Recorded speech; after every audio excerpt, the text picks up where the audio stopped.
Well, more on this now. Thembisa Fakude is a Senior Research Fellow and Director at Africa Asia Dialogues Thembisa. Good afternoon to you. The United States has such a big problem with gun crime, and we've discussed that many times. But we now see a very, very high political temperature. And I hate to say it, but in a way, so many of the ingredients for an assassination attempt, let me put it differently, so many of the ingredients for an act of political violence have been present in American politics for some time. Yeah, and it seemed to be on an increase.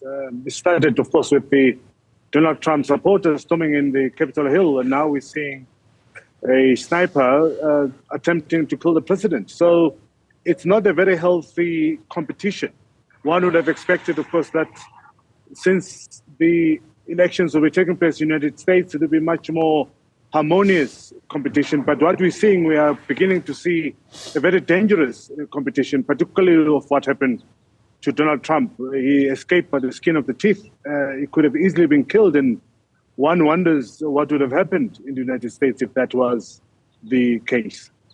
There are lessons here about gun control, but also about political rhetoric. There are two sort of sides in the United States, and I mean, you can easily define them, can't you?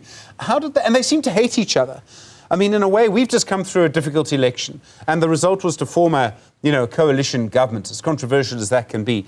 How did their politics get to the point where their two sides would never even discuss that with each other? It's very polarized, dangerously so, and they seem to hate each other. Notwithstanding what everyone else has been saying about what has happened to Donald Trump in terms of possible voters moving towards the Donald Trump camp, I doubt it, because the lines have been drawn long time in the United States. You've got very few undecided voters and very few voters that can be actually convinced by the other factions or party in this case.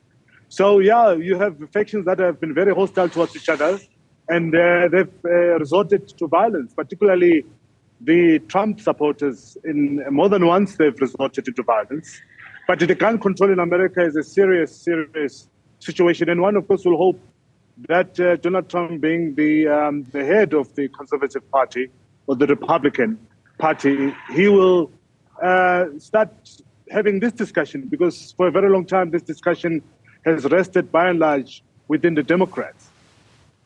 Our President, Cyril Ramaphosa, a very interesting statement for him in reaction to this. He said this was a reminder of the dangers of political extremism. There are quite a few comments that I thought our president was making there, not just about American politics, but maybe about European politics, Brazilian politics, maybe elements of our own politics.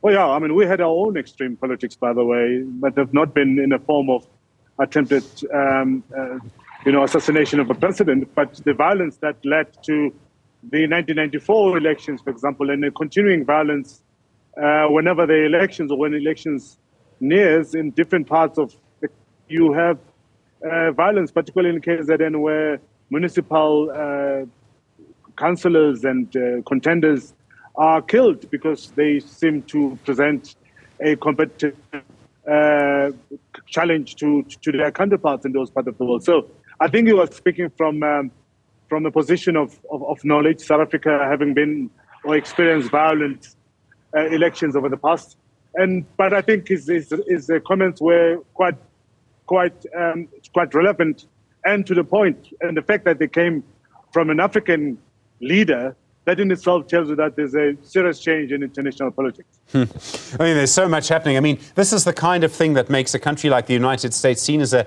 leader of democracies, the world's oldest continuous democracy, etc.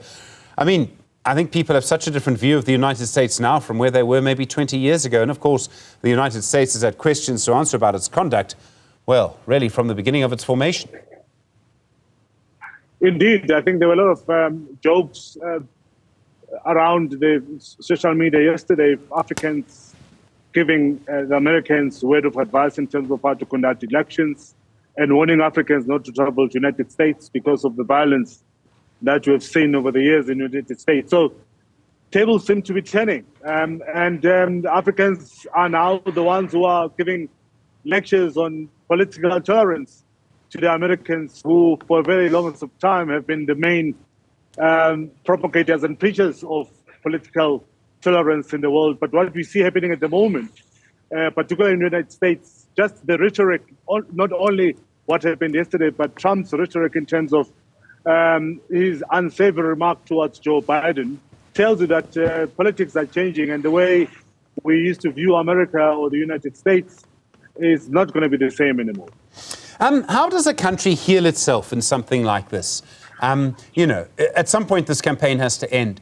And it seems to me that no matter whoever wins, probably Trump for various reasons, but if Trump wins, I have a horrible feeling that his supporters are going to say, we won and the other side lost. And if Biden wins, his supporters are going to say, we won and the other side lost. And there's no way to heal divisions. I mean, in a way, democracy is all about recognizing the rights of the loser.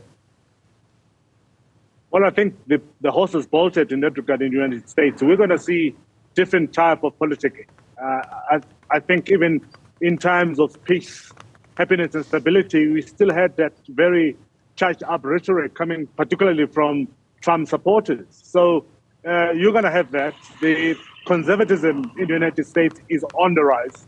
So you're likely to see other anti-progressive organizations and movements propping up and coming up. If Trump's win, they will start their own. I mean, if Trump wins, they will start their own civil society and activism on the side to try to push back all the liberal gains that the Democrats have made even in the past couple of years. We've seen them, for example, on matters such as Obamacare, matters on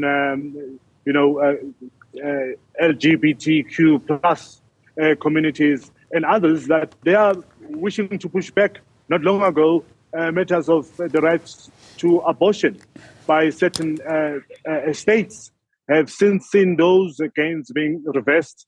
So you're likely to see this resuscitation of conservatism in the United States should Trump win. And of course, I mean, a second term for Trump is unlikely to heal divisions in the United States. There's no other way to put it. Oh, yes, certainly not. I think he's got scores to settle. He's got a lot of access to grind with the Democrats. So you are likely to see him paying revenge because he does feel that he's been wronged, particularly being taken to court for various charges. And you're going to see him going after all of those that are suspected of having violated the law in the United States, particularly people such as Hillary Clinton. They're likely to face wrath coming from Trump, should Trump win. Thank you very much indeed, Thembisa Fakude, Senior Research Fellow and Director at Africa Asia Dialogues. Really do appreciate the time.